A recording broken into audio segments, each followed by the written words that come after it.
mga dayuhang abogado ang bumuo ng legal team ni dating Pangulong Duterte sa ICC. May karanasan din sa information technology ang mga abogado dahil puro electronic daw ang mga isusumiting ebidensya. At live mula sa The Hague, Netherlands, nasa frontline ng balitang yan si Mon Gualvez. Mon, sino-sino ba ang nadagdag na abogado ng dating Pangulo? Julius, isang international humanitarian lawyer ang pinaka-latest na nadagdag nga sa legal team na didepensa kay dating Pangulong Rodrigo Duterte dito sa International Criminal Court. At dahil nga ngayon na kumpleto na itong core team ng depensa, mas nakahanda raw sila ngayon maghain na ng mga petisyong pabor sa dating Pangulo. Sa muling pagbisita ni Attorney Nicholas Kaufman sa ICC Detention Center, kinumpirma ng lead counsel ni dating Pangulong Rodrigo Duterte na kumpleto na ang kanilang legal team para sa kasong Crimes Against Humanity sa International Criminal Court. Binubuo raw ito ng 5 international lawyers. Bukod kay Kaufman, pasok din sa defense team ang French lawyer na si Attorney Dov Jacobs na may 15 taon ng karanasan sa international law, international criminal law at human rights. It comprises a core team of people who've had years of experience at the International Criminal Court, years of experience handling the information technology that's required to run a defense case at that court. Git ni Kaufman, mas pinili nilang palakasin daw ang defense team na may kaalaman din sa IT lalo't pawang electronic evidence ang isusumite sa korte. At dahil kumpleto na mga abogadong dedepensa sa dating Pangulo, pinaghahandaan na rin daw nilang paghahain ng mga petisyon sa kaso. Various arguments that we can make, of which the result might be that the case is dismissed. We hope to introduce a request for interim release in due course. I'm not going to tell you about the timing of that. Hindi na pinangalanan ni Attorney Kaufman ang ibang miyembro ng defense team ng dating Pangulo.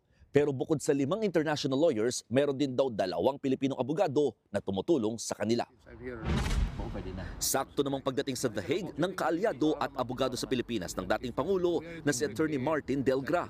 Wala raw usapan na magiging parte siya ng legal team. Pero malaking bagay daw na may abogadong nakakakilala sa mindset ng kliyente.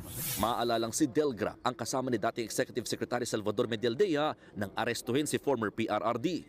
Kung may kaso man haharapin niya, ang hindi namin na-anticipate na yung kaso palang haharapin dito sa Hague. Hindi pala dun sa Pilipinas. Kasabay nito, hiniling ng Duterte camp na magsagawa ng oral arguments ang Korte Suprema kaugnay sa pinagsama-samang habeas corpus petitions na nauna ng isinampa. The manner of arrest of the subject person is highly questionable as alleged in their petition. Sinagot naman ng Malacanang ang unang naging pahayag ni Attorney Kaufman na malaking hamon sa paghawak niya ng kaso ang political manipulation. It is also better for him to know who manipulates who.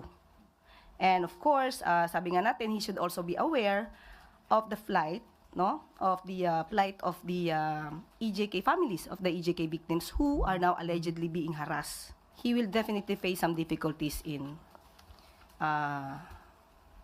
defending his clients if regarding the admissions made by his clients. But we wish him all the luck. Nauna namang sinabi ng ICC na hindi nila kinukonsidera ang ganitong klaseng away politika sa pagdinig ng kaso.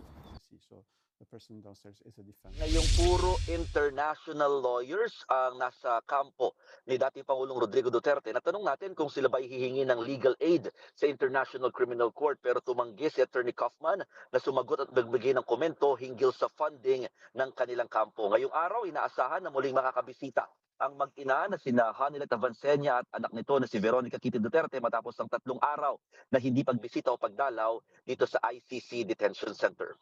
Julius. Maraming salamat, Mon Gualvez, live mula sa The Hague, Netherlands.